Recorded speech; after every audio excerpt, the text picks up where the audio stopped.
Live question answer stream दीनी मसाइल में रहनुमाई किताब व सुन्नत की रोशनी में। अस्सलामुअलैकुम वरहमतुल्लाहि वबरकातुहू। नाज़रीन तमाम लोगों का खैर मकदम करता हूँ आई प्रेस टीवी के खास प्रोग्राम लाइव क्वेश्चन आंसर में। जैसा कि आप जानते हैं, इस प्रोग्राम में हम आपके सवालों के जवाबात आप तक पहुंचाने की कोशिश करते हैं और अल्हम्दुलिल्लाह हमारा मकसद इस मामले में जो है कि दीन का इल्म लोगों तक पहुंचे, किताब व सुन्नत की रोशनी में जो सही तालीमात हैं वो अल्हम्दुलिल्लाह हम लोग यहाँ से नश्र कर रहे हैं और आपके सवालों के जवाबात आप तक पहुंचाने की पूरी कोशिश कर रहे हैं किताब व सुन्नत की रोशनी में। तो आज भी हम इंशाअल्लाह अज़ीज सवाल व जवाब से ही अपने प्रोग्राम की इब्तिदा करेंगे। लेकिन इससे पहले कि मैं आप तमाम लोगों से रिक्वेस्ट कर रहा हूं कि जो लोग भी हमें देख रहे हैं, जिनका भी कोई सवाल है, वो लोग आकर के स्ट्रीमयार्ड की लिंक पिन कर दी गई है, उस लिंक के जरिए से ज्वाइन हो जाएं ताकि हम अपना प्रोग्राम सवाल व जवाब से ही इब्तिदा कर सकें।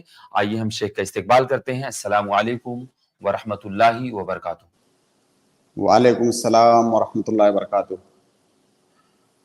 नाज़रीन, शेख के इस्तकबाल के बाद मैं आप तमाम लोगों से रिक्वेस्ट कर रहा हूं कि आप लोग इस लिंक को ज़्यादा से ज़्यादा लोगों में शेयर कर दें और इस इल्मी गुफ्तगू से लोग फ़ायदा उठाते हैं, अल्हम्दुलिल्लाह दीनी इल्म हासिल करते हैं और उनके लिए भी और आपके लिए भी इंशाअल्लाह ये अज्र का बाइस होगा। तो आप तमाम लोग इस लिंक को ज़्यादा से ज़्यादा लोगों में शेयर कर दें। कुछ लोग जुड़ गए हैं, हम अपने इस प्रोग्राम की इब्तिदा शेख की इजाज़त लेकर के सवाल और जवाब से इंशाअल्लाह हम शुरू करेंगे। शेख अगर हमें इजाज़त दें। जी बेहतर, शुक्रन, जज़ाकल्लाहु खैर। यूनुस इब्न रहमा जी, मैंने आपको ऐड किया है, अगर आप सुन पा रहे हैं तो प्लीज अनम्यूट करके अपना सवाल पूछें। अस्सलामु अलैकुम रहमतुल्लाहि व बरकातुहू। शेख वालेकुम अस्सलाम रहमतुल्लाहि व वालेकुम बरकातुहू। अस्सलाम रहमतुल्लाहि व बरकातुहू। शेख, मेरा सवाल जनाजा और गायबाना जनाजा नमाज के लेकर है। शेख, जनाजा नमाज को मस्जिद के अंदर पढ़ सकते हैं क्या? जी, ये मेरा पहला सवाल। जी, इस सवाल का जवाब ये है, बिस्मिल्लाह वल्हम्दुलिल्लाह वस्सलातु वस्सलामु अला रसूलिल्लाह। सवाल आपका है मस्जिद में जनाजा पढ़ने से मुताल्लिक। तो इसका जवाब ये है कि मस्जिद के अंदर जनाजा पढ़ना ये सही है। सही मुस्लिम की एक रिवायत है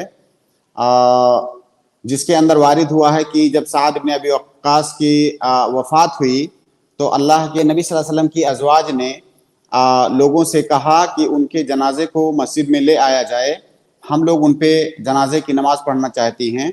तो लाया गया और अज़वाज मुताहरात ने जनाजे की नमाज़ पढ़ी। तो लोगों ने बाज़ लोगों ने इस बात पर एतराज़ करना चाहा या इस पर नकीर की मस्जिद के अंदर जनाजा की नमाज़ पढ़ने पर।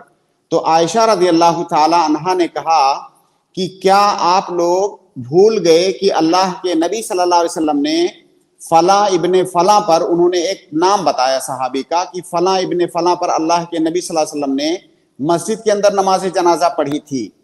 तो इस तरह से उन्होंने तमाम सहाबे कराम के सामने अल्लाह के नबी सल्लल्लाहु अलैहि वसल्लम के फ़ेल का जिक्र किया। उसके बाद मामला वहाँ पे ख़त्म हो गया। तो इससे बहुत वाज़ेह तौर से पता चलता है कि मस्जिद के अंदर नमाज जनाजा पढ़ी जा सकती है, अल्लाह के नबी सल्लल्लाहु अलैहि वसल्लम ने पढ़ी है।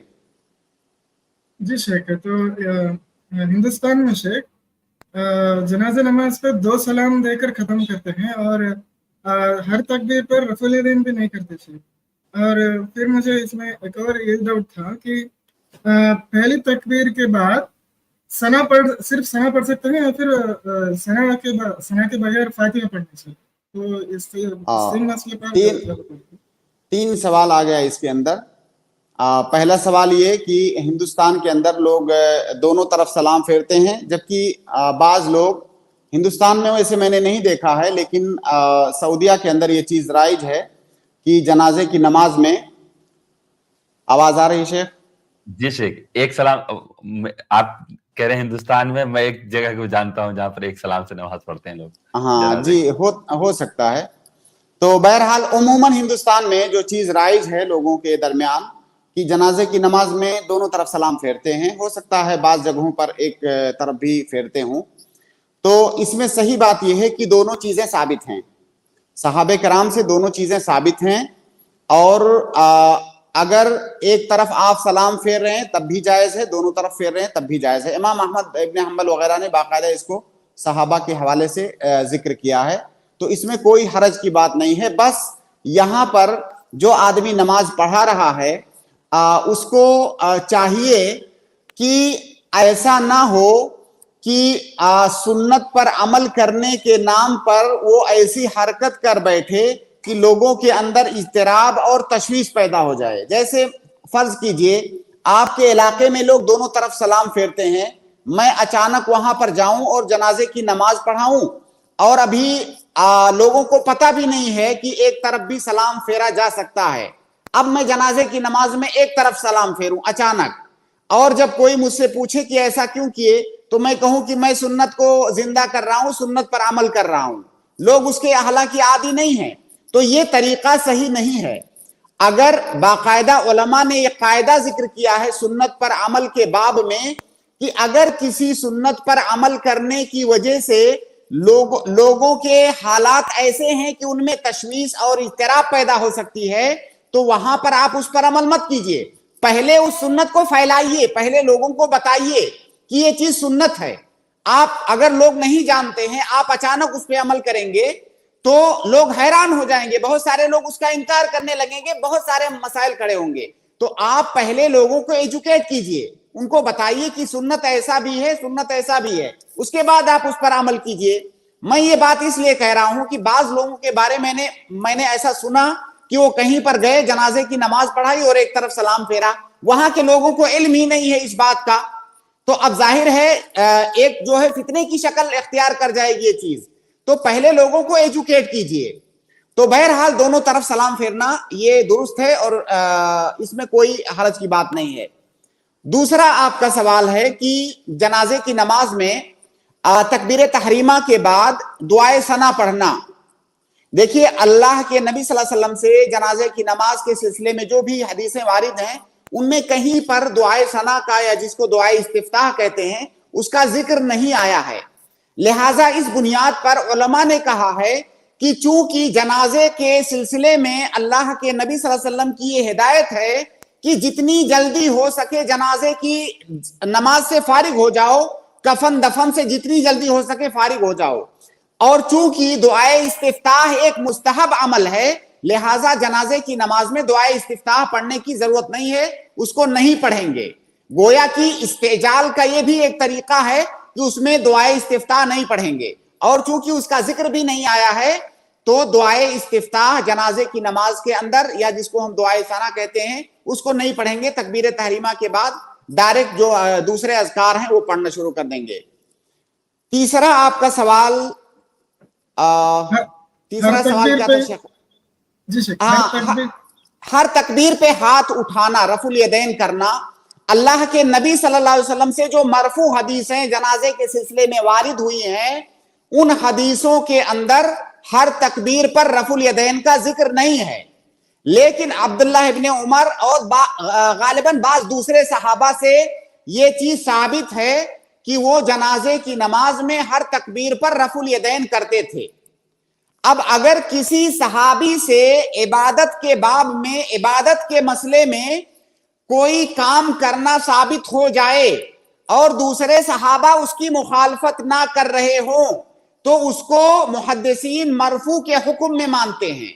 مرفوع کے حکم میں اس لیے مانتے ہیں کیونکہ عبادت ایک ایسا مسئلہ ہے جس میں اجتہاد کرنے کی گنجائش نہیں ہے. ہم صحابہ کے بارے میں یہ نہیں کہہ سکتے کہ عبادت کے باب میں انہوں نے اپنی طرف سے اجتہاد کیا اور اپنی طرف سے کوئی بات کہہ دی.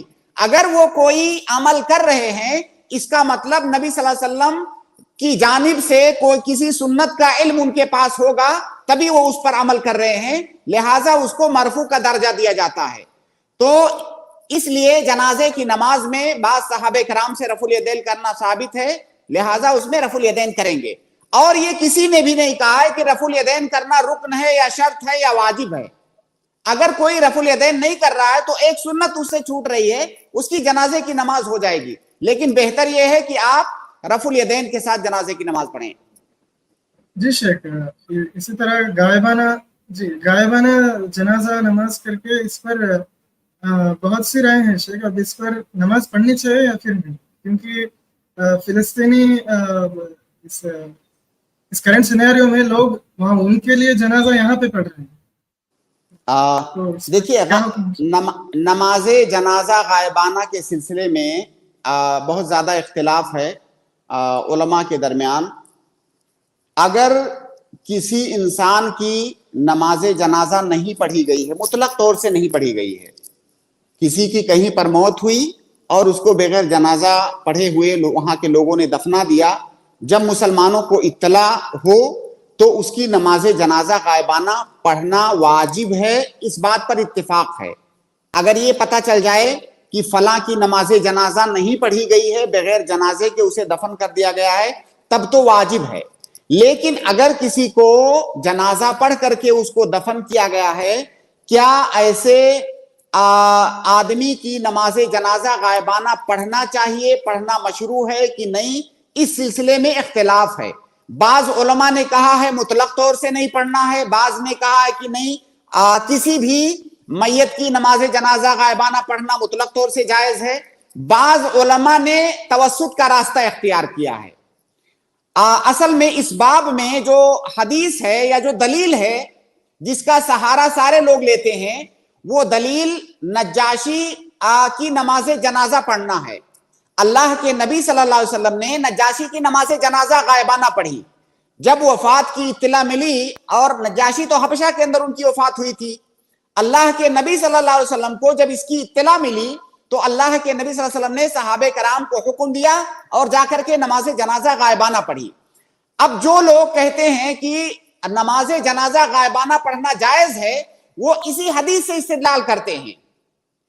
اور جو لوگ یہ کہتے ہیں کہ اللہ کے نبی صلی اللہ علیہ وسلم نے اس کے علاوہ کبھی اور زندگی میں کسی کی نماز جنازہ غائبانہ نہیں پڑھی، صرف نجاشی کی نماز جنازہ غائبانہ پڑھنے کے پیچھے کوئی وجہ رہی ہوگی تو پڑھی. جب ان سے پوچھا جاتا ہے کہ اس کی وجہ کیا تھی تو وہ کہتے ہیں کہ نجاشی کی نماز جنازہ نہیں پڑھی گئی تھی، اس لیے اللہ کے نبی صلی اللہ علیہ وسلم نے پڑھی. لیکن اس پر یہ اعتراض وارد ہوتا ہے کہ بھائی آپ کو کیسے پتا کہ نجاشی کی نماز جنازہ غائبانہ نہیں پڑھی گئی تھی، وہ نماز جنازہ نہیں پڑھی گئی تھی؟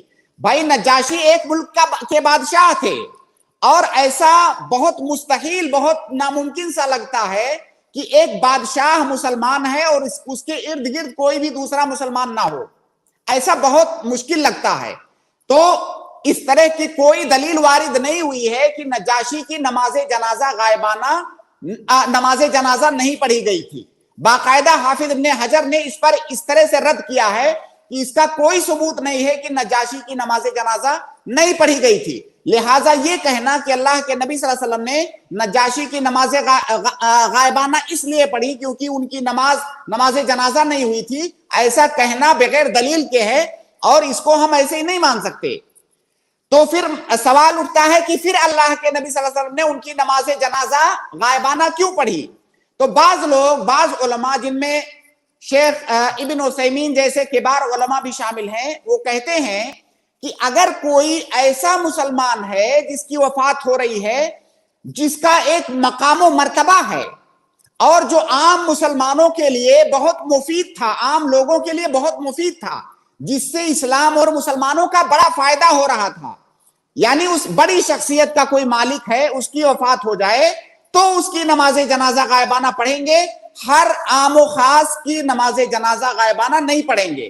کیونکہ اللہ کے نبی صلی اللہ علیہ وسلم نے زندگی میں صرف ایک بار نجاشی کی نماز جنازہ غائبانہ پڑھی، اور چونکہ نجاشی نے مسلمانوں کے ساتھ وہ کھڑے ہوئے تھے، اسلام اور مسلمانوں کی انہوں نے بہت مدد کی تھی، تو اس بات کو دلیل بنا کر کے کہا جاتا ہے کہ اس لیے اللہ کے نبی صلی اللہ علیہ وسلم نے صرف ان کی نماز جنازہ غائبانہ پڑھی. اب اگر کوئی ایسی ہستی ہے جو اسلام اور مسلمانوں کے لیے بہت مفید تھی، کوئی بڑی شخصیت ہے، تو اس کی نماز جنازہ غائبانہ پڑھیں گے، لیکن عام لوگوں کی نہیں پڑھیں گے. یہ دلیل ہے ان لوگوں کی جو کہتے ہیں کہ بعض لوگوں پر پڑھیں گے، بعض پر نہیں پڑھیں گے.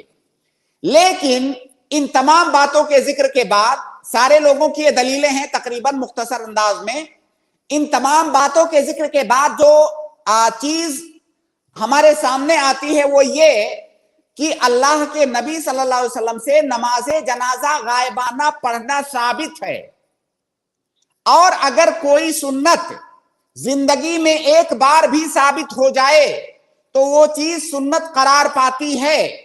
इल्ला ये कि कोई दलील आपके पास आ जाए कि हाँ वो सुन्नत सिर्फ एक बार के लिए थी, या कोई ऐसी दलील आ जाए कि जिससे ये पता चले कि भाई वो सुन्नत बाज हालात के लिए खास थी।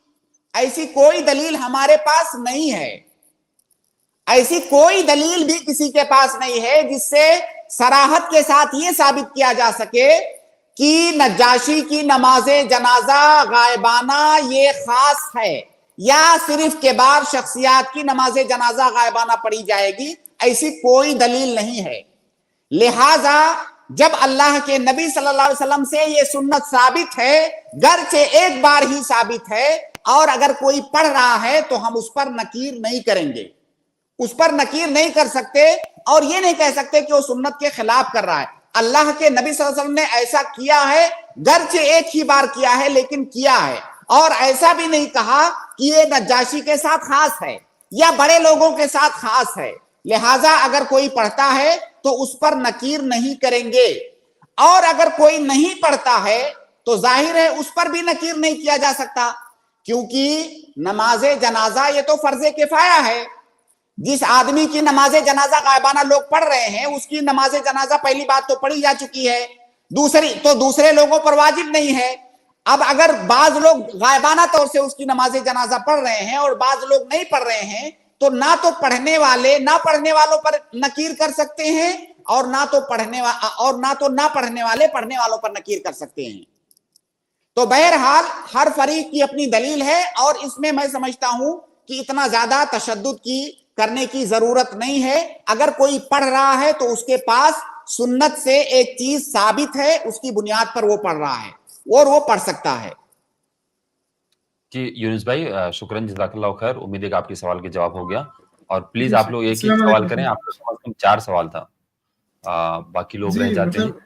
एक ही टॉपिक से था जी ओके, कोई बात नहीं, ठीक है। रेहाना जी, मैंने आपको ऐड किया है, अगर आप सुन पा रहे हैं तो प्लीज अनम्यूट करके अपना सवाल पूछें। जी अस्सलाम वालेकुम। वालेकुम सलाम रहमतुल्लाहि व बरकातहू। जी शेख, मेरा ये सवाल है कि जैसे छोटे बच्चे रहते हैं जिनसे भी मतलब कोई गुनाह नहीं हो रहा है, मतलब कलम उठी है उनसे, तो हम ऐसा बोलते हैं ना, बेटा दुआ करो ताकि अल्लाह ताला तुम्हारी दुआ कबूल करेंगे, क्योंकि अभी तुमसे कोई गुनाह ही नहीं हो रहा। तो ये क्या सही है या गलत हम सोच रहे कि मासूम बच्चों से दुआ नहीं करा सकते? देखिए, दुआ हर मुसलमान को करना चाहिए, बल्कि अल्लाह के नबी सल्लल्लाहु अलैहि वसल्लम की एक हदीस है कि अद्दुआउ हुवल इबादा, दुआ ही असल इबादत है। तो जो भी इबादतें हम करते हैं उन सब का जो खुलासा है कि हम अल्लाह के मुहताज हैं, हर चीज में अल्लाह के मुहताज हैं, अपनी हर जरूरत में अल्लाह के सामने हाथ फैलाते हैं। तमाम इबादतों का यही खुलासा है। आप कोई इबादत करते हैं तो इसीलिए तो कि अल्लाह ताला राजी हो जाए, अल्लाह ताला की रजा आपको मिल जाए, तो ये भी एक दुआ है। तो दुआ ये सबसे अजीम इबादत है। तो दुआ हर मुसलमान को करना चाहिए और अपने बच्चों की भी इसी पर तरबियत करनी चाहिए कि वो अल्लाह ताला से दुआ करें। अब ये कहना कि बच्चों की दुआ कबूल होती है, बड़ों की कबूल नहीं होती है, ये बात सही नहीं है। हर मोमिन जब दुआ करता है तो उसकी दुआ कबूल करने का अल्लाह रब्बुल आलमीन ने वादा किया है, उसकी दुआ कबूल होती है। ऐसा नहीं है कि जो बच्चा है मासूम अनिल खता है उसकी दुआ कबूल होगी, गुनहगार की दुआ कबूल नहीं होगी। भाई गुनहगार को अल्लाह ताला ने कहा है कि तौबा करो, मेरे सामने गिड़गिड़ाओ, रो, माफी मांगो, मैं तुम्हें माफ कर दूंगा। तो ये तौबा करना भी इबादत है। तो कोई गुनहगार है, सच्चे दिल से तौबा कर रहा है तो उसकी तौबा अल्लाह ताला कबूल करेगा, तो उसकी दुआ भी अल्लाह ताला कबूल करता है। बस सच्चे दिल से वो दुआ होनी चाहिए, सच्चे दिल से तौबा होनी चाहिए। तो दुआ हर मोमिन की कबूल होती है, चाहे वो बच्चा हो, चाहे वो बड़ा हो, चाहे वो नेक हो या गुनहगार हो। बस जो गुनहगार है जरूरी है कि वो अपने गुनाहों से पहले तौबा करे। लिहाजा ये समझना या मानना कि बच्चा मासूम अनिल खता है इसलिए सिर्फ उसकी दुआ कबूल होगी तो उसे खुसूसियत के साथ कहना चाहिए, ये बात सही नहीं है। अलबत्ता बच्चों की तरबियत, हमें हर नेक अमल में बच्चों की तरबियत करनी चाहिए। जिस तरह से हर अच्छी बात बच्चे को बतानी चाहिए, उसी तरह बच्चे को यह भी बताना चाहिए कि अल्लाह ताला से दुआ करो, ظاہر ہے اب کسی بچے کو بچپن سے اگر یہ سکھاؤ گے کہ اللہ تعالیٰ سے دعا کرو, اللہ تعالیٰ سے مانگو, تو بچہ اگر یہ چیزیں سن سن کے بڑا ہوگا تو جس چیز پر اس کی تربیت ہوگی اور جو چیزیں بچپن سے وہ سنا ہوگا وہی انہی چیزوں کا وہ عادی ہوگا, تو بچہ نیک اور صالح ہوگا. تو اس معنی کر کے بچے کو کہنا چاہیے کہ اللہ تعالیٰ سے دعا کرو, لیکن یہ عقیدہ رکھ کر کے کہ صرف بچے کی دعا قبول ہوتی ہے اس لیے اس کو دعا کرنے کا حکم دینا, ایسی کوئی چیز ثابت نہیں ہے. جی بہن, امید ہے کہ آپ کے سوال کا جواب ہو گیا. جزاک اللہ خیر ہمارے اسٹریم سے جڑنے کے لیے. عبد القادر جی, میں نے آپ کو ایڈ کیا ہے, اگر آپ سن پا رہے ہیں تو پلیز انمیوٹ کر کے اپنا سوال پوچھیں. السلام علیکم ورحمۃ اللہ وبرکاتہ. وعلیکم وعلیکم السلام. السلام ورحمۃ اللہ وبرکاتہ. جیسے ہم کوئی چیز خریدتے ہیں یا بیچتے ہیں تو اکثر کہیں پہ ایسا ہوتا ہے کہ جیسے بات ہو جاتی ہے اور کچھ پیسہ دے دیتے ہیں, جیسے ٹوکن کہتے ہیں, تو اگر بعد میں وہ آدمی جو ٹوکن دیا ہے وہ مال نہیں لیتا ہے تو کیا اس کا پیسہ ریٹرن کرنا ضروری ہے یا نہیں کریں؟ دیکھیے, اس کو حدیث کی زبان میں بیع عربون کہا جاتا ہے. عربون جس کو ہم لوگ اپنی زبان میں بیانہ بولتے ہیں, بیعانہ, اردو زبان میں ہم لوگ بیعانہ بولتے ہیں, اس کو عربون کہا جاتا ہے. عربون کے اندر یہ ہوتا ہے کہ جیسے کوئی سامان میں آپ سے خریدنا چاہ رہا ہوں, ہم دونوں کے درمیان سب کچھ طے ہوا, آپ نے کہا سامان کی قیمت اتنی ہے اور میں راضی ہو گیا کہ ہاں میں اتنے میں خرید رہا ہوں یہ سامان, لیکن وہ جو سامان کی قیمت ہے وہ پوری قیمت ابھی میرے پاس نہیں ہے.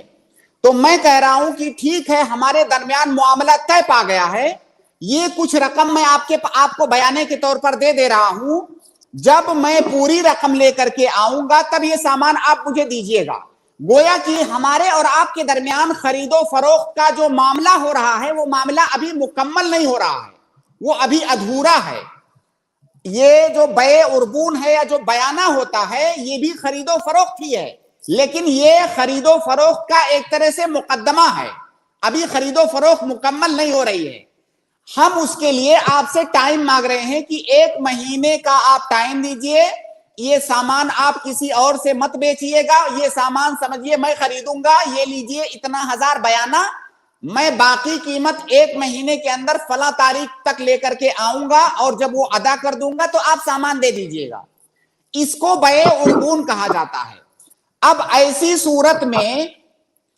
صورت میں اگر اس ٹائم لائن کے اندر وہ خریدنے والا جو آدمی ہے وہ نہیں آ رہا ہے, یا مان لیجئے وہ کہہ رہا ہے کہ بھائی اب میں نہیں خریدوں گا, جو خریدار تھا وہ کہہ رہا ہے میں پیچھے ہٹ رہا ہوں, میں نہیں خریدوں گا, ایسی صورت میں جو بیانہ اس نے دیا ہوا ہے وہ بیانہ اس کا واپس نہیں ہوگا. وہ بیانہ جس کو دیا تھا یعنی جو سامان والا فریق ہے وہ بیانہ وہ لے لے گا, بیانہ یہ خریدار واپس نہیں پائے گا. کوئی آدمی یہاں پر یہ سوال کر سکتا ہے کہ بھائی خریدنے والے نے تو کوئی مال نہیں لیا, تو اس کا پیسہ کس بدلے میں وہ لے گا؟ جو بیچنے والا ہے کیوں لے گا اس کا پیسہ, اس نے تو کوئی مال نہیں لیا, تو اس طرح سے تو اس کا گھاٹا ہو جائے گا. جو خریدار تھا اس کا پیسہ چلا جائے گا بغیر کسی فائدہ کے. تو اس کا جواب یہ ہے کہ آپ نے جس کو بیانہ دیا تھا اس نے فقط آپ کی وجہ سے وہ سامان روک کر کے رکھا ہوا ہے, وہ سامان آپ کے لیے تو روک کر کے رکھا ہوا ہے. مان لیجئے 1 مہینہ گزر گیا, 1 مہینہ گزرنے کے بعد آپ بول رہے ہیں کہ میں نہیں خریدوں گا. اب وہ سامان 1 مہینہ تک آپ کے لیے روک کر کے رکھا ہوا ہے, وہ چاہتا تو 1 مہینہ پہلے اس کو بیچ دیتا, یا ہو سکتا ہے اس دوران اس سامان کی قیمت اور اس سے زیادہ لگ گئی ہو, پھر بھی اس نے آپ کے لیے روک کر کے رکھا, اس کو نہیں بیچا. تو جب آپ منع کر دو گے تو کیا اس کا نقصان ہو رہا ہے کہ نہیں؟ اگر وہ سامان, پہلی بات تو اگر کوئی بڑا سامان ہے اپنے گوڈاؤن میں رکھا ہوا ہے, اس کا گوڈاؤن جو ہے اس میں مشغول ہے, وہ آدمی اس سامان کی حفاظت کر رہا ہے, وہ سامان ضائع بھی ہو سکتا تھا, ضائع ہو جاتا تو وہی اس کا ذمہ دار ہوتا. اسی طرح اس سامان کی قیمت بھی بڑھ سکتی ہے اس دوران, وہ نقصان بھی اٹھا رہا ہے. تو یہ سارے نقصان وہ اٹھا رہا ہے کس کی وجہ سے؟ آپ کی وجہ سے. لہٰذا آپ کو بیانہ کی رقم نہیں ملے گی. اسی طرح سے شیخ ابن عثیمین نے ایک بہت اہم نقطہ ذکر کیا ہے اس بارے میں کہ جو سامان کا مالک ہے جب آپ نے اس کا سامان خریدنے سے کچھ دنوں کے بعد منع کر دیا جبکہ آپ کا معاملہ طے ہو گیا تھا تو ایک طرح سے اس سامان میں داغ لگ گیا. مان لیجئے کوئی سامان میں خرید رہا تھا، سارے لوگ جان گئے کہ فلاں آدمی یہ سامان خرید رہا ہے، بیانہ دے چکا ہے، میں نے 15 دن 1 مہینے کے بعد منع کر دیا بھائی میں نہیں خریدوں گا. دوسرے لوگوں میں کیا میسج جائے گا؟ دوسرے لوگوں میں کیا یہ میسج نہیں جائے گا کہ اس نے کیوں نہیں خریدا؟ بھائی سامان کے اندر کوئی پرابلم ہوگی تو اس نے نہیں خریدا. تو اس طرح سے یہ بھی ممکن ہے کہ اس کا جو سامان ہے وہ لوگوں کی نظروں میں داغدار ہو جائے. بہرحال کئی سارے امکانات ہیں، کئی طرف سے اس کو نقصان اٹھانا پڑے گا بیچنے والے کو. اس وجہ سے عدل اور انصاف کا تقاضا یہ ہے، جو کہ ہماری شریعت کا مقصد ہے، وہ تقاضا یہ ہے کہ جو آپ نے بیانہ دیا ہوا ہے وہ بیانہ آپ کو واپس نہیں ملے گا اگر انکار آپ کی طرف سے ہو رہا ہے تو. اور اگر انکار سامان بیچنے والے کی طرف سے ہو رہا ہے، ایسا بھی ہو سکتا ہے کہ جو بیچنے والا ہے وہ تھوڑے دن بعد کہے بھائی میں جو ہے سامان آپ سے نہیں بیچ پاؤں گا، تو پہلی بات تو اس کے لیے جائز نہیں ہے کہ وہ انکار کرے، اپنے وعدے سے مکرے، یہ وعدہ خلافی کرے، یہ اس کے لیے جائز نہیں ہے. اگر وہ مکر رہا ہے تو وہ غلط کر رہا ہے، گناہ کر رہا ہے. اور ایسی صورت میں وہ جو بیانہ کی رقم اس کے پاس ہے وہ بیانہ کی رقم بھی اسے واپس کرنی ہوگی، اور وہ غلط کام بھی کر رہا ہے. تو یہ بیانہ کے مختصر طور سے یہ احکام ہیں. امید ہے کہ بھائی کے سوال کا جواب ہو گیا اور بھائی ڈسکنیکٹ ہو گئے ہیں، انشاءاللہ وہ یوٹیوب کے ذریعے سے اس سلسلے میں شیخ ہاشم، اس سلسلے میں ایک اور بات تنبیہ کے طور پر میں بتانا چاہوں گا. ایک حدیث ہے کہ نہى النبی صلی اللہ علیہ وسلم ان بیع الاربان یا بیع الاربون، اس میں کئی لغت ہے. ایک حدیث ہے کہ اللہ کے نبی صلی اللہ علیہ وسلم نے بیع اربون سے منع فرمایا. بعض لوگوں کو یہ اشکال ہو سکتا ہے، اگر کہیں پر وہ یہ حدیث دیکھیں گے تو انہیں اشکال ہو سکتا ہے کہ اس خرید و فروخت کے اس طریقے سے تو اللہ کے نبی صلی اللہ علیہ وسلم نے منع فرمایا ہے. تو اس کا جواب یہ ہے کہ بیع اربون کی ممانعت کے سلسلے میں جتنی بھی حدیثیں وارد ہیں تمام حدیثیں ضعیف ہیں، کوئی بھی حدیث صحیح نہیں ہے اس میں. اور اس کے برعکس ماجہ وغیرہ میں روایت موجود ہے جو ضعیف، جی وہ حدیث ضعیف ہے. اور اس کے برعکس بیع اربون کے جواز کے سلسلے میں جو روایت وارد ہے وہ صحیح ہے. عمر ابن الخطاب رضی اللہ تعالی عنہ کے ایک والی تھے مکہ کے اندر، ان کا نام غالباً نافع ابن الحارث تھا. نافع ابن الحارث، انہوں نے مکہ کے اندر جیل کے لیے ایک گھر خریدا اور انہوں نے اسی طریقے سے خریدا. کہا کہ اگر عمر رضی اللہ تعالی عنہ راضی ہو گئے اس خریداری پر اور ہماری ڈیل جو ہے کنفرم ہو گئی تب تو میں خرید لوں گا، اور اگر ہماری ڈیل کنفرم نہیں ہوئی، کینسل ہوا، تو میں آپ کو اتنی رقم دوں گا. تو اس میں واضح طور سے بیع اربون کا تعامل صحابہ کرام نے کیا. تو خلاصہ یہ ہے کہ بیع اربون ثابت ہے، لیکن جو تفصیلات میں نے ذکر کی ان تفصیلات کے ساتھ. شکراً شیخ، جزاک اللہ خیر. امید ہے کہ بھائی کے سوال کا جواب ہو گیا. بھائی یوٹیوب سے سن لیں گے انشاءاللہ، کیونکہ ابھی وہ ڈسکنیکٹ ہو گئے ہیں تو ان سے ہم کوئی بات نہیں کر سکتے ہیں. ایس علی جی، آپ کا ڈیوائس کنیکٹڈ نہیں ہے تو پلیز اپنا ڈیوائس آپ چیک کر لیں. نکہت فاطمہ جی، میں نے آپ کو ایڈ کیا ہے، اگر آپ سن پا رہے ہیں تو پلیز انمیوٹ کر کے اپنا سوال پوچھیں. آپ میوٹ ہیں، انمیوٹ کریں. السلام علیکم شیخ. وعلیکم السلام ورحمۃ اللہ وبرکاتہ. وعلیکم السلام ورحمۃ اللہ وبرکاتہ. میرا سوال ہے کہ آپ لوگوں کا پروگرام تو لائیو ہے، تو آپ لوگ جو دعائیں کرتے ہیں اس پہ آمین ہم لوگ بول سکتے ہیں، لیکن جو دعائیں خطبہ سننے کے دوران میں ہوتی ہیں یا تراویح ہم لوگ قرآنی سنتے ہیں یا حج کے موقع پہ خطبہ سنتے ہیں، اس دعائیں اس وقت کی دعاؤں میں آمین ہم لوگ یہاں گھر میں بیٹھ کے کہہ سکتے ہیں یا آمین ہم لوگوں کو کہنا نہیں چاہیے؟ دیکھیے، جو بھی دعا عمومی دعا کی جاتی ہے، چاہے ہم لوگ اس پروگرام میں کریں یا کوئی امام خطیب کسی ممبر سے کریں، جو دعا عمومی ہوتی ہے جس میں سب کو شریک کیا جاتا ہے، تو اس میں سننے والے کو آمین کہنا چاہیے. آپ کہہ سکتی ہیں، اس میں کوئی حرج کی بات نہیں. جیسے فرض کیجئے حج کے موقع پر امام دعا کر رہا ہے تمام مسلمانوں کے لیے، دنیا کے تمام مسلمانوں کے لیے وہ دعا کر رہا ہے، تو ظاہر ہے اس میں آپ بھی شامل ہیں. یا اگر وہ دوسروں کے لیے ہی کر رہا ہے, آپ اس پہ آمین بول رہے ہیں, تو ظاہر ہے اس پہ بھی اجر ہے. آمین کا مطلب کیا ہوتا ہے؟ آمین کا مطلب ہوتا ہے اللہ تعالیٰ اس دعا کو قبول فرما. تو یہ بھی دعا ہے, آمین بولنا بھی دعا ہے. اگر کوئی دعا کر رہا ہے, آپ آمین بول رہی ہیں, اس کا مطلب آپ اللہ سے دعا کر رہی ہیں کہ اللہ تعالیٰ تو اس دعا کو قبول فرما. تو بول سکتی ہیں, کوئی حرج کی بات نہیں ہے. جی ایسے آس پاس میں بھی خطبہ یا تقریر ہوتی رہتی ہے, اس میں بھی دعائیں ہوتی ہیں, اس پہ بھی تو آمین کہا جا سکتا ہے نا؟ بالکل بالکل کہہ سکتے ہیں. جی جی جزاک اللہ خیر. بارک اللہ فیک. عبد الرحمن جی, جو آپ کمنٹس میں آ کر کے کچھ جواب دے رہے ہیں لوگوں کو, یا کچھ ایسی بات بول رہے ہیں, یہ کون آ گیا چیٹ میں ایسا ویسا, آپ تو پلیز آپ یہ چیزیں نہ کریں, کیونکہ آپ کا آپ کی وہ فیلڈ نہیں ہے, آپ کا یہ کام نہیں ہے. آپ اگر یہاں سننا چاہ رہے ہیں تو اچھے طریقے سے آپ سنیں, اور اگر کچھ کمنٹ کرنا چاہ رہے ہیں تو اچھی باتیں آپ لکھیں, بلکہ آپ لوگوں کے سوال کا جواب نہ دیں, اور نہ ہی آپ کسی کو ایسی بات کہیں جو کسی کو تکلیف دینے والی بات ہو. تو ہمارا پروگرام کا مقصد جو ہے آپ اس سے استفادہ کریں. وسیم اکرم جی, میں نے آپ کو ایڈ کیا ہے, اگر آپ سن پا رہے ہیں تو پلیز انمیوٹ کر کے اپنا سوال پوچھیں.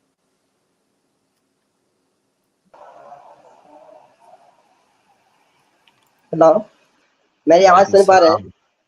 جی ابھی آ رہی ہے آپ کی آواز. میرا سوال تھا کہ ابھی جو دعا ایک پڑھتے ہیں قنوت نازلہ, اللہم اغفر لنا وللمؤمنین والمؤمنات والمسلمین والمسلمات, اس کا ثابت کہاں سے؟ مجھے اس کا دلیل چاہیے. جی دیکھیے, اللہ کے نبی صلی اللہ علیہ وسلم کے زمانے میں تقریباً 70 صحابہ کرام کو کچھ لوگ دھوکے سے مدینہ سے بلا کر کے لے گئے. نہیں اور مجھے یہ حدیث پتا ہے, لیکن اس دعا کا دلیل کہاں ہے؟ اس دعا کا ہے جی دعا پڑھتے ہیں, اس کا دلیل. وسیم بھائی آپ بات کو سن لیں, اس کے بعد اگر آپ کے سوال کا جواب نہیں آئے تو آپ واپس سے ریپیٹ اپنا سوال کریں گے, ٹھیک ہے؟ سوال کرنے کے آداب ہوتے ہیں, تو آپ اس کا خیال کریں. ٹھیک ہے, انشاءاللہ. جی دیکھیے, میں عرض یہ کر رہا تھا کہ اللہ کے نبی صلی اللہ علیہ وسلم کے زمانے میں تقریباً 70 صحابہ کرام کو بعض لوگوں نے دھوکے سے لے جا کر کے قتل کر دیا. اللہ کے نبی صلی اللہ علیہ وسلم کو بہت زیادہ تکلیف ہوئی, اور ظاہر ہے یہ بہت بڑی مصیبت تھی, بہت بڑا نقصان تھا مسلمانوں کا. اللہ کے نبی صلی اللہ علیہ وسلم کو اتنی زیادہ تکلیف ہوئی کہ آپ نے شیخ, میں معذرت چاہتا ہوں, وسیم جی آپ کا ڈیوائس انمیوٹ کریں, آپ میوٹ کریں, آپ کی طرف سے آواز آ رہی ہے. ہاں انمیوٹ کر دیا, ادھر بارش ہو رہی ہے تو آواز آ رہا ہے. جی اوکے. تو اللہ کے نبی صلی اللہ علیہ وسلم نے ان ظالموں پر تقریباً 1 مہینے تک آپ نے قنوت نازلہ پڑھی اور ان پر بددعا کیا. اللہ کے نبی صلی اللہ علیہ وسلم نے 1 مہینے تک ان پر بددعا کیا. اسی طرح سے ایک اور واقعہ ہے کہ مکہ کے اندر کچھ مسلمان مکہ کے کفار کے چنگل میں پھنسے ہوئے تھے, ظالموں کے چنگل میں, اور وہ کمزور تھے, ہجرت نہیں کر سکتے تھے. تو اللہ کے نبی صلی اللہ علیہ وسلم نے قنوت نازلہ پڑھ کر کے ان کے لیے, ان کی پریشانی کو دور کرنے کے لیے اللہ کے نبی صلی اللہ علیہ وسلم نے اللہ تعالیٰ سے دعا کی قنوت نازلہ میں ان مستضعفین کے لیے. تو یہ 2 موقعوں پر اللہ کے نبی صلی اللہ علیہ وسلم سے قنوت نازلہ پڑھنا ثابت ہے.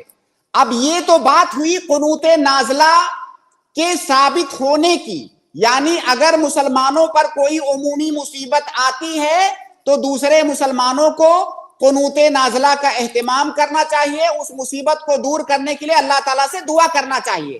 یہ قنوت نازلہ کا اصل ثبوت ہوا.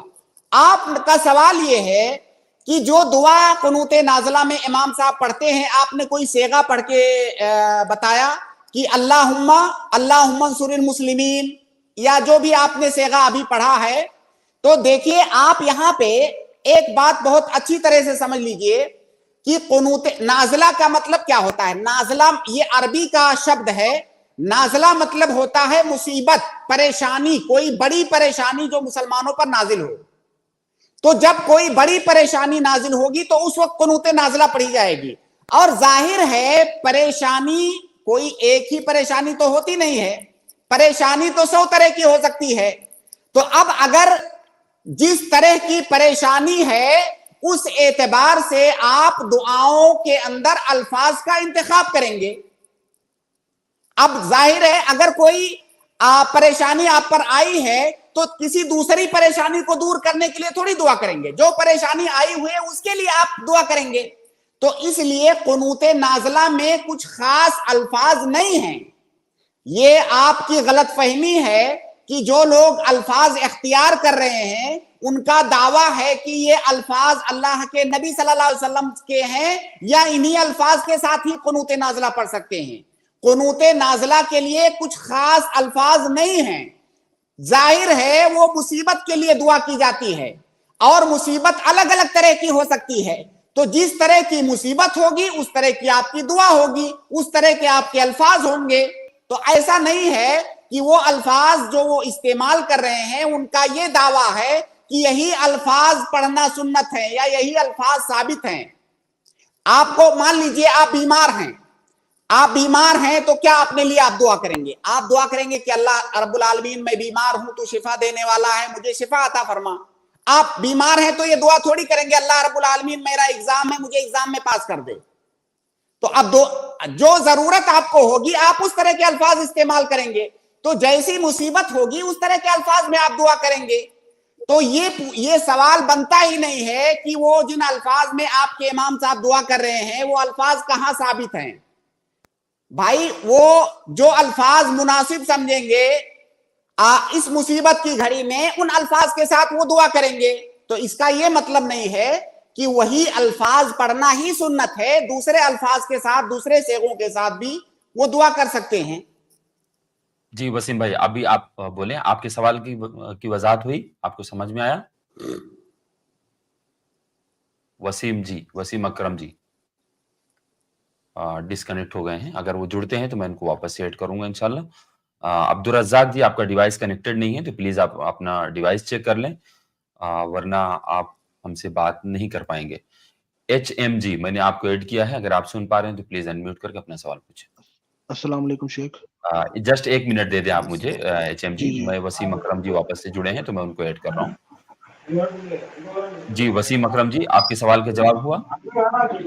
हाँ शेख, मुझे ये पता था लेकिन यही मेरा कंफ्यूज था कि ये दुआ क्या नबी से साबित है या ऐसे लोग पढ़ते हैं जो दुआ अक्सर पढ़ते हैं वैसे दुआ है, यही है मेरा कंफ्यूज था। मुझे ये मालूम हो गया कि ये हदीस नहीं है, ये बल्कि लोगों की दुआ।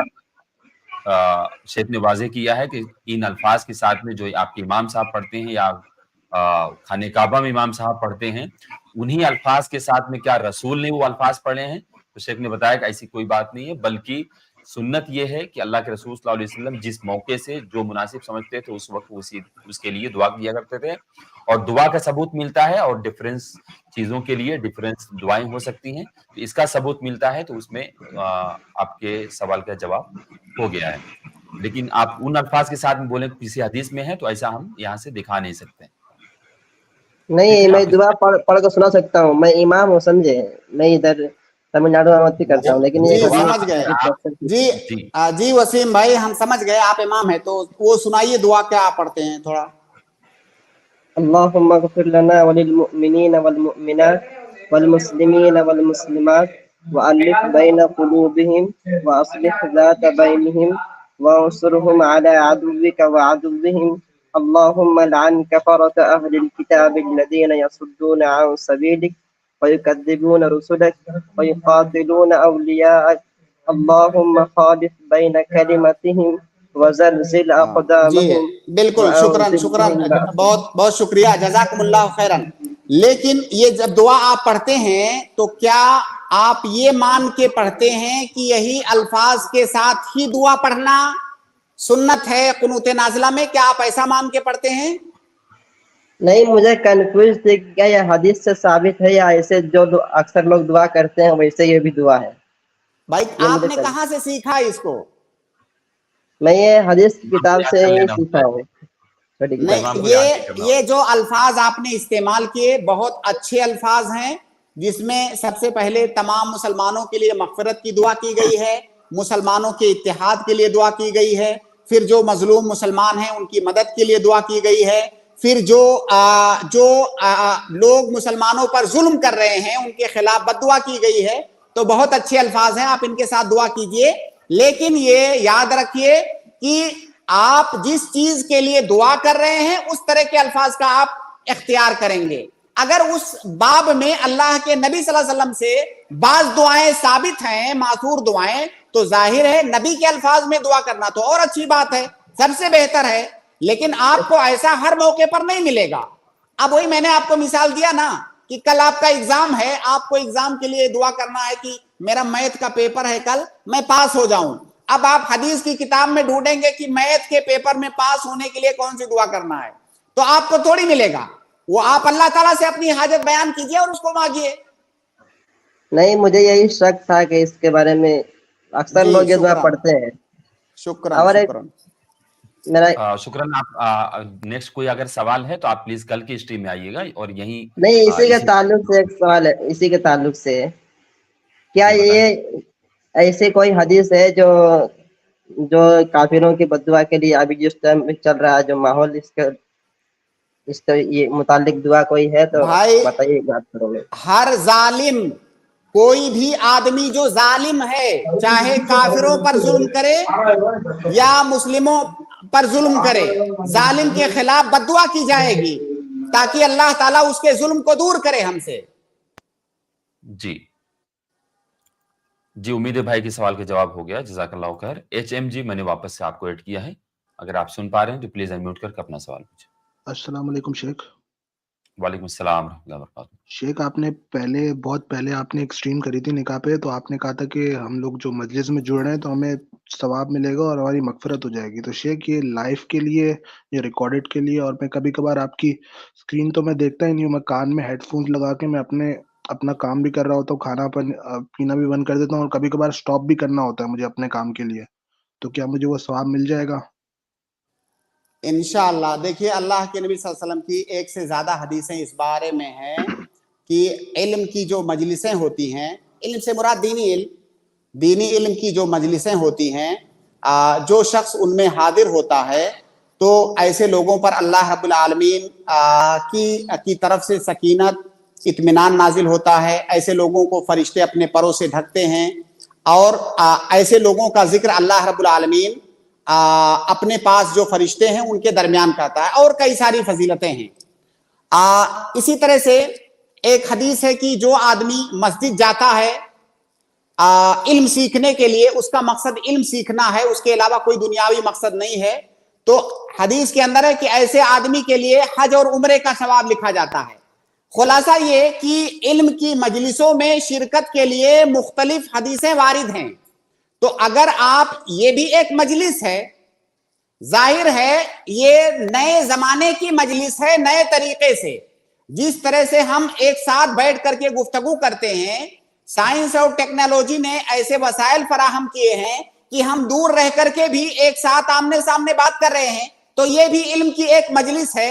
अगर इसमें आप शरीक होते हैं तो हम इंशाअल्लाह अल्लाह रब्बुल आलमीन से यही तवक्को रखते हैं कि इल्म की मजलिसों में शरीक होने की जो फजीलत है इंशाअल्लाह उसका अजर हमें मिलेगा इंशाअल्लाह। शेख, अगर स्टॉप कर लूं मैं और नमाज के लिए चला जाऊं और फिर पढ़ लूं और फिर या कुछ और अपना काम हो, और फिर भाई आप इतनी गहराई में, इतना ज्यादा परेशान होकर के गहराई में जाने की क्यों कोशिश कर रहे हैं? आप जितनी देर शरीक हैं, अल्लाह रब्बुल आलमीन की रहमत बहुत वसी है। आपको हर सूरत में अल्लाह ताला से खैर की उम्मीद रखनी चाहिए। जाहिर है अजान हो गई, जमात खड़ी होने वाली है, तो आपके लिए जरूरी है कि आप स्टॉप करके नमाज पढ़ने जाएं। तो आप जो स्टॉप कर रहे हैं उससे, इस गुफ्तगू से ज्यादा अहम काम के लिए आप इसको स्टॉप कर रहे हैं, तो इंशाअल्लाह आपको अज्र मिलेगा। और हम अल्लाह ताला से दुआ भी करते हैं कि आपको और हम तमाम लोगों को इसका अज्र मिले। जी। आपको और देखो किसी मस्जिद में आप अगर इल्म की सुनना मजलिस में आप बैठे होते हैं, वहां अजान हो जाती, तो जाहिर सी बात वो इल्म की मजलिस को एक बार रोक आखिरी करके सवाल लोग कर रहा हूँ, नमाज की बस तरफ उसके आते हैं। बाद कंफ्यूजन क्लियर हो जाएगा। कान में सिर्फ सुन रहा हूँ, आपको देख नहीं रहा हूँ मैं, तो भी मसला नहीं है ना? कोई मसला नहीं है, कोई मसला नहीं। जैसे आप फर्ज कीजिए मस्जिद में दर्स हो रहा है किसी शेख का, आप बहुत पीछे बैठे हुए हैं। मस्जिद बहुत ऐसा होता है, मैं खास तौर से मस्जिद नबवी वगैरह के अंदर जो बड़े दुरूस होते हैं जिसमें बहुत भीड़ होती है, बहुत सारे लोग बहुत पीछे बैठे होते हैं, वो शेख को नहीं देख पा रहे होते हैं, तो जाहिर है वो मजलिस के अंदर ही माने जाएंगे, लाउड स्पीकर से, दूसरे तरीकों से وہ आवाज सुन रहे होते हैं तो उनका शुमार मजलिस ही में होगा, उसका अलग थोड़ी होगा। तो जरूरी नहीं है कि आप हमारी तस्वीर, हमारा वीडियो देखेंगे तभी आपको ये फजीलत मिलेगी। इंशाअल्लाह आपको ये फजीलत मिलेगी और बहुत अच्छी बात है आपके अंदर ये अगर जज्बा है। और मैं तमाम जितने भी नाजरीन सामीन हमारे इस वक्त हमें सुन रहे हैं, मैं उनसे ये गुजारिश करूंगा कि ये इल्म की मजलिस है और इसकी बहुत ज्यादा फजीलत है। जब आप इसमें आए तो आप अपनी नियतों को खालिस करके आए। आपकी नीयत, आपका मकसद ये हो कि मैं अल्लाह के दीन और उसके अहकाम को सीखने के मकसद से आ रहा हूं। अगर आप इस मकसद से आएंगे तो इल्मी मजलिसों की जो भी फजीलतें हैं इंशाअल्लाह वो फजीलतें आपको मिलेंगी। और वो फजीलतें थोड़ी नहीं हैं, वो फजीलतें बहुत ज्यादा हैं। आप मतलब इंसान हैरान हो जाए कि इतने छोटे काम पर, इतनी छोटी मेहनत पर अल्लाह रब्बुल आलमीन अपने फजलो करम से इतना बड़ा अजर और सवाब दे रहा है। तो ये बहुत अजर की बात है। जब आप इसमें आए तो अपनी नियतों को खालिस करके आए ताकि आपको इसका फायदा दुनिया में तो हो ही, आखिरत में भी इसका फायदा हो। बहुत सारे लोग इल्म की मजलिसों में हम देखते हैं कि बहुत सारे लोगों का मकसद क्या होता है, आकर के कठहुज्जती करना कि चलो शेख से फला सवाल करते हैं और देखते हैं कि क्या उनको पता है कि नहीं। अगर कोई इस मकसद से आ रहा है तो ना तो उसको दुनिया में कोई फायदा होगा, ना तो आखिरत में कोई फायदा होगा। और यहां पर कोई ऐसा बैठा हुआ भी नहीं है जो अपना इम्तिहान देना चाह रहा हो कि शेख को इसका इल्म है कि नहीं। तो बराहे करम अल्लाह के लिए अपने इस अमल को कारे सवाब बनाने के लिए अपनी नियतों को खालिस करके सिर्फ इस मकसद से आए। जाहिर है अक्सर लोग इसी मकसद से आ रहे हैं, किसी के मकसद पर शक नहीं किया जा सकता। लेकिन कई दफा बहुत सारे लोग बुकरात किस्म के वो कठहुज्जती करने की नियत से आते हैं, ऐसा क्यों है, वैसा क्यों है। तो अगर उनकी नियत खालिस नहीं है तो ज्यादा उनको फायदा नहीं होगा। इसलिए हमें अपनी नियतों को खालिस करके ऐसी मजलिसों में शरीक होना चाहिए। शुक्रन शेख, जज़ाकल्लाह खैर, बारकल्लाह फीक। उम्मीद है कि भाई आपके सवाल के जवाब हो गया होगा। मोहम्मद दानिश जी, मैंने आपको ऐड किया है, अगर आप सुन पा रहे हैं तो प्लीज अनम्यूट करके अपना सवाल पूछें। अस्सलाम वालेकुम रहमतुल्लाहि व बरकातहू। वालेकुम अस्सलाम व बरकातहू। शेख मोहतरम, बहुत पहले आप कुछ मशाइख के साथ एक मजलिस किए थे जिसके अंदर हलाल और हराम के ऊपर बात हुई थी, तिजारत के ऊपर।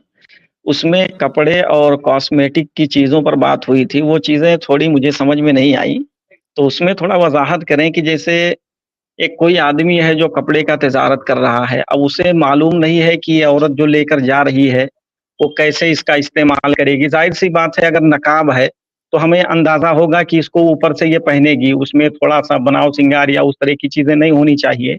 लेकिन अंदर के जो कपड़े हैं उस पर हम कैसे यानी फैसला करेंगे, हमें कैसे मालूम होगा कि ये सही इस्तेमाल करेगी या गलत इस्तेमाल करेगी।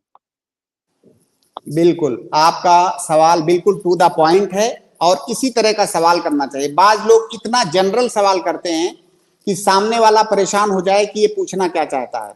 आपका सवाल ये है कि आप कोई कपड़ा बेच रहे हैं, कोई खरीदने आ रहा है, आपको नहीं पता कि वो इसको इस्तेमाल कैसे करेगा, कोई मर्द या कोई औरत। तो जब आपको पता नहीं है तो आप इस बात के मुकल्लफ नहीं बनाए गए हैं कि आप जाकर के पता करें। कपड़े में असल ये है कि वो जायज है, हलाल है। जाहिर है उसका गलत इस्तेमाल करोगे तो गलत होगा, लेकिन असल ये है कि वो हलाल और जायज है। मान लीजिए छोटा कपड़ा है, फर्ज कीजिए, मैं थोड़ा और क्लियर करूं, फर्ज कीजिए छोटा कपड़ा है किसी औरत का जो बेच रहे हैं आप। अब जरूरी थोड़ी है कि वो छोटा कपड़ा पहनना उसके लिए हर सूरत में नाजायज है। आपको क्या पता वो कहां पहनेगी, अपने घर में पहनेगी, शौहर के सामने पहनेगी तो जायज है, गैरों के सामने पहनेगी तो हराम है। तो जब आपको पता नहीं है, वो खरीदने आई है, आप इस बात के मुकल्लफ नहीं बनाए गए हैं कि आप पता करें। असल ये है कि वो जायज है, आप उससे बेचिए। लेकिन जब आपको कंफर्म हो, कोई भी सामान, कपड़ा ही नहीं कोई भी सामान दुनिया का, अगर आपको कंफर्म हो कि इस सामान का ये जो आदमी खरीद रहा है मुझसे कंफर्म है 100% कि इसका गलत इस्तेमाल ही करेगा, नाजायज इस्तेमाल ही करेगा, तब आपके लिए उसको बेचना जायज नहीं है। और जब आपको नहीं पता है तो चूंकि वो चीज असलन हलाल और जायज है, इसलिए आप उसको बेचिए। जी शेख है, जैसे मुझे उस शख्स के बारे में तो नहीं मालूम, लेकिन जैसे मुआशरे में अगर देखा जाए तो अक्सरियत कहीं कहीं ऐसी होती है कि वहां पर अल्लाह के लोग बंदे, मेरी गुफ्तगू बिल्कुल वाज़ेह है। आप कौन, क्या जाहिर है आपके दुकान पे 100 तरह के लोग आते हैं, क्या आपको सबके बारे में पता है? मुआशरे में बहुत सारे लोग खराब हैं, लेकिन जो आ रहा है उसके बारे में आप कैसे कह सकते हो कि ये भी खराब है? तो आप असल पर कायम रहेंगे, आप असल पर कायम रहेंगे। मुझे ऐसा लगता है कि वो सवाल करके थोड़ा सा अपने लिए मुश्किल बनाना चाह रहे हैं, क्योंकि लोग सवाल करेंगे, वाजे करेंगे उसको, और वो जो एक जनरल हुक्म है इस्लाम का वो बदल जाएगा उस हालत के लिए। भाई देखिए, हालात 3 तरह के होते हैं, थोड़ा और क्लियर आप सुनिए। एक आदमी आया मेरे पास, मैं कोई ऐसा सामान बेच रहा हूं जिसका सही इस्तेमाल भी किया जा सकता है, गलत इस्तेमाल भी किया जा सकता है। कोई आदमी आया, मुझे पक्का पता है कि यह आदमी इसका सही इस्तेमाल ही करेगा, उसके हाथ से बेचना जायज है, इसमें तो कोई इश्काल नहीं है। एक आदमी आया कि उसके बारे में मुझे 100% पता है कि यह आदमी इसको ले जाकर के गलत इस्तेमाल ही करेगा इसका। अब मेरे लिए जायज नहीं है कि मैं उसके हाथ से बेचूं, क्योंकि अगर मैं बेच रहा हूं तो गोया कि मैं ताउन कर रहा हूं, मैं उसका हाथ बटा रहा हूं उस गलत काम में। 2 सूरतें हो गई। तीसरी सूरत है कि हमें कुछ भी नहीं पता है, सब कुछ मामला पूरा ब्लाइंड है, हमें नहीं पता है ये कैसा इस्तेमाल करेगा, लेकिन जो सामान मैं बेच रहा हूं उसका जायज और नाजायज दोनों इस्तेमाल, और दुनिया के अंदर बेशुमार सैकड़ों सामान ऐसे हैं कि उनका सही और गलत दोनों इस्तेमाल हो सकता है। तो ऐसी सूरत में मुझे ये मुकल्लफ नहीं बनाया जाएगा कि जा जाकर के पता करूं, मैं असल पर कायम रहते हुए उसको बेचूंगा। जी मोहम्मद दानिश भाई, जी शुक्रान, जज़ाकल्लाह खैर। समीर गोरे जी, आपका डिवाइस कनेक्ट नहीं है, प्लीज आप चेक कर लें डिवाइस को। फुजैल अंसारी, मैंने आपको ऐड किया है, अगर आप सुन पा रहे हैं तो प्लीज अनम्यूट करके अपना सवाल पूछें। डिस्कनेक्ट हो गए किसी वजह से, वापस ऐड हुए हैं। जी हाँ, सवाल ये है शेख जी, जी भाई, अगर कोई सपने में आता है माँ बाप इंतकाल कर गए हैं, तो शरीयत में उसका क्या मसला है?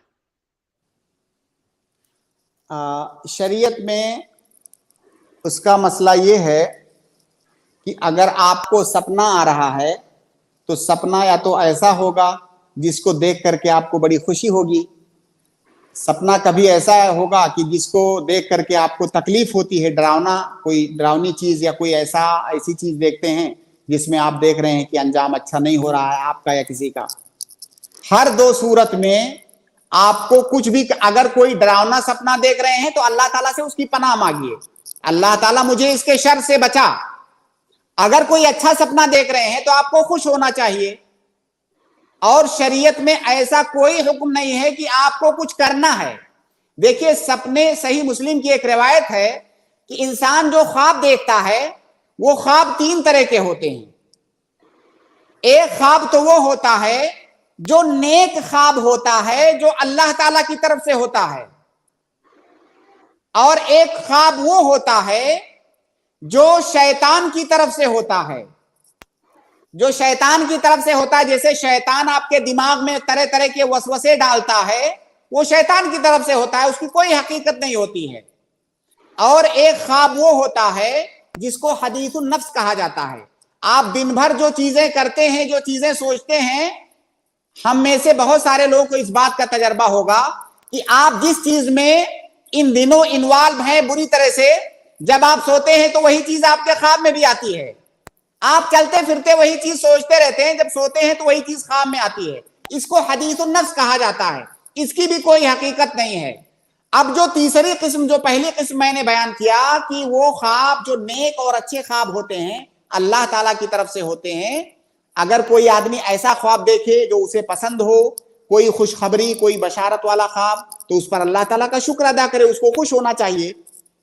लेकिन अगर कोई उल्टा पलटा ख्वाब देख रहा है या ऐसी चीज के बारे में ख्वाब देख रहा है कि दिन भर उसके बारे में सोच रहा है, रात में वही चीज ख्वाब में आ रही है, तो समझ जाए कि इसकी कोई हकीकत और कोई सच्चाई नहीं है।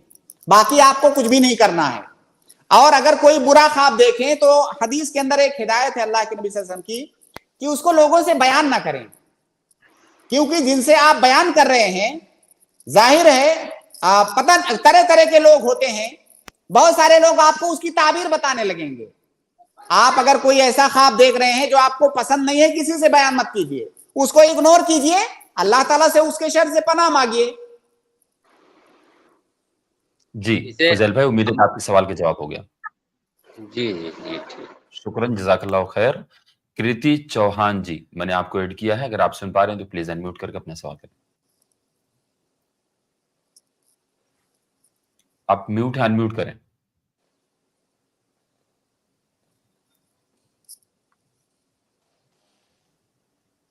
میری آواز ان تک نہیں جا رہی ہے۔ کرامت علی جی، میں نے آپ کو ایڈ کیا ہے، اگر آپ سن پا رہے ہیں تو پلیز انمیوٹ کر کے اپنا سوال پوچھیں۔ جی سر، السلام علیکم۔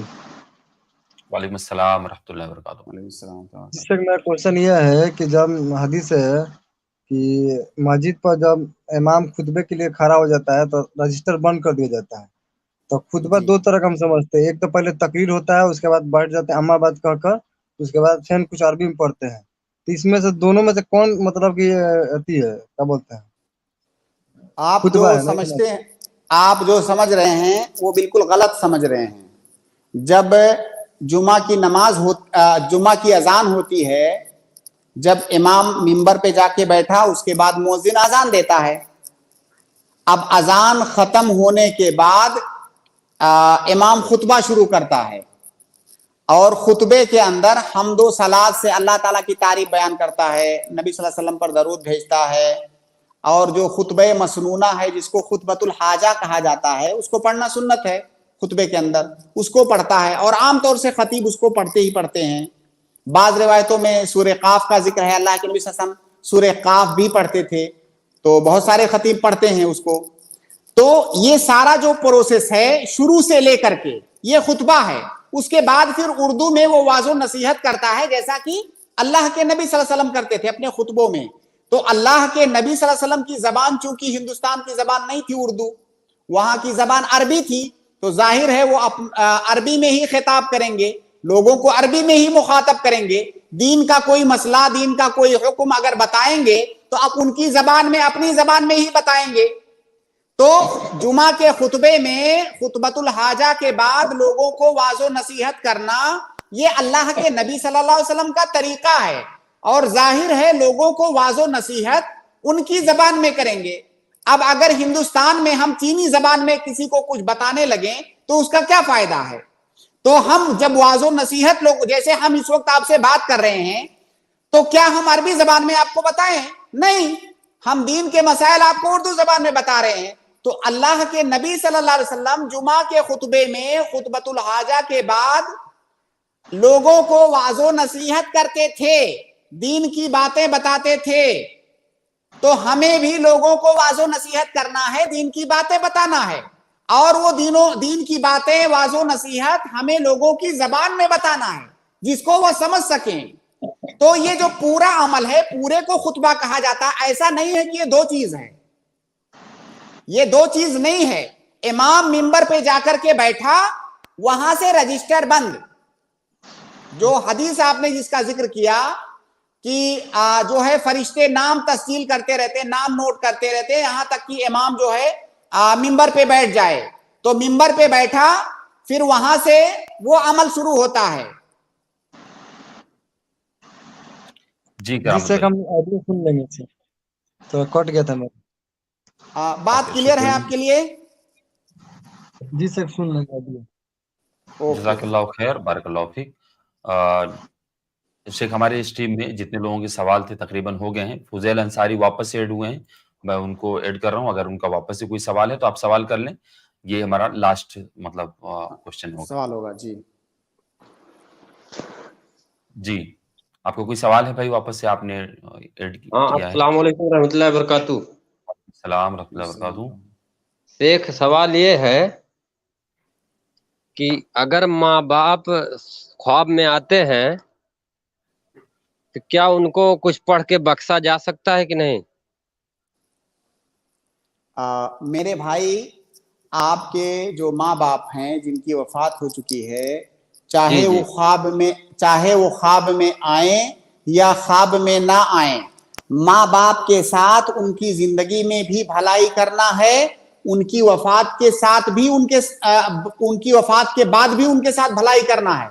वफात के बाद भलाई करने का तरीका ये है कि आप उनके लिए अल्लाह ताला से दुआएं करें, उनकी मगफरत के लिए दुआएं करें, उनकी दर्जात की बुलंदी के लिए दुआएं करें, उन्हें अल्लाह ताला अज़ाब कब्र से महफूज रखे, इसके लिए दुआएं करें। आप हर नमाज में जब भी आपको तौफीक हो आप उनके लिए दुआएं करें, तो ये उनके साथ हुस्ने सलूक होगा। दूसरी बात, आप अपने माँ बाप की जानिब से सदका करें, आप अपने माँ बाप की जानिब से सदका करें। खाना खिलाना हुआ या किसी को कपड़ा पहनाना हुआ या पैसा देना हुआ किसी गरीब मुहताज को, जो भी शक्लें होती हैं सदके की, आप उनकी तरफ से सदका करेंगे तो इसका अजर भी उन्हें इंशाअल्लाह मिलेगा। अगर आप उनकी तरफ से हज और उम्रा करना चाहते हैं तो वो भी कर सकते हैं। अगर आपने अपनी तरफ से कर रखा है, पहले आपने अपनी तरफ से हज और उम्रा कर रखा है, तो अपने माँ बाप की तरफ से हज और उम्रा भी आप कर सकते हैं, इंशाअल्लाह उसका अजर भी मिलेगा। ये चीज भी हदीस के अंदर साबित है। लेकिन वो इबादतें जो खालिस बदनी इबादतें हैं, जिनको बदन से किया जाता है खालिस, उन इबादतों के सिलसिले में ऐसा कोई सबूत नहीं है कि वो इबादतें करके उसका अजर व सवाब हम उनको बख्शें। जैसे नमाज पढ़ना हुआ, कोई कहे कि मैं नमाज पढ़ के ये सवाब अपने वालिदैन को बख्श रहा हूं, भाई सवाब आपकी मिल्कियत थोड़ी है, आपकी प्रॉपर्टी थोड़ी है जो आप अपने वालिदैन को बख्श रहे हैं। जो चीज आपकी प्रॉपर्टी है वो आप किसी को दे सकते हैं। पहले आप ये तो श्योर हो जाइए कि वो अजर व सवाब आपको मिला है। तो जो इबादतें फकत बदन से की जाती है, जैसे नमाज पढ़ना, कुरान पढ़ना या और भी बहुत सारी इबादतें, जैसे रोजा रखना, तो इन इबादतों को कोई कहे कि मैं करके इनका सवाब अपने वालिदैन को या किसी भी मैयत को बख्श रहा हूं, ये चीज साबित नहीं है। जो इबादतें माल से की जाती हैं, जैसे सदका, माल के जरिए सदका किया जाता है, या हज और उम्रा के अंदर भी माल का बहुत बड़ा एक हिस्सा होता है, और चूंकि वो साबित भी है अल्लाह के नबी सल्लल्लाहु अलैहि वसल्लम की हदीसों से, तो वो मैयत की तरफ से किया जा सकता है। और बाकी कम से कम जो सबसे आसान है और जो सबसे मुफीद है, सबसे आसान और सबसे मुफीद वो दुआ है। आप अपने वालिदैन के लिए दुआ करें और मुसलसल दुआ करें। जी फुजैल भाई, उम्मीद है कि आपके सवाल का जवाब हो गया। जज़ाकल्लाहु खैर, बारकल्लाहु फीक। नाज़रीन, मैं मजीद सवालात नहीं ले सकता हूँ। अब्दुल रज़्ज़ाक जी बहुत स्टार्ट से कमेंट कर रहे हैं, लेकिन उनका कोई सवाल मुझे नहीं दिख रहा है।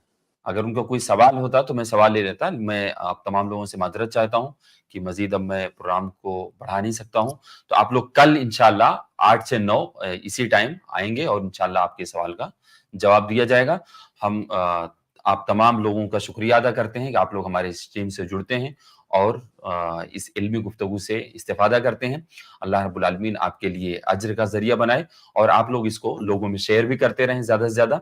और उसके साथ साथ में मैं शेख का शुक्रिया अदा करता हूँ कि आप हमें हमारे वक्त में हमारे लिए हम तमाम नाजरीन के लिए आप वक्त निकालते हैं और अपने कीमती वक्त में से हमें और तमाम नाजरीन के सवालों के जवाब देने के लिए आप यहाँ हर रोज़ हाजिर होते हैं। हम इसका शुक्रिया अदा करते हैं। अल्लाह ताला से दुआ करते हैं बारिल्लाह आपके लिए इसके लिए आसान बनाए और इसका आपको बेहतरीन बदला अता फरमाए दुनिया और आखिरत में। और हम इसी शुक्रिया के साथ अपनी इस स्ट्रीम को खत्म करना चाहते हैं, इजाजत चाहते हैं। इंशाल्लाह कल फिर मिलेंगे नेक्स्ट स्ट्रीम में। अस्सलामु अलैकुम व रहमतुल्लाहि व बरकातुहू।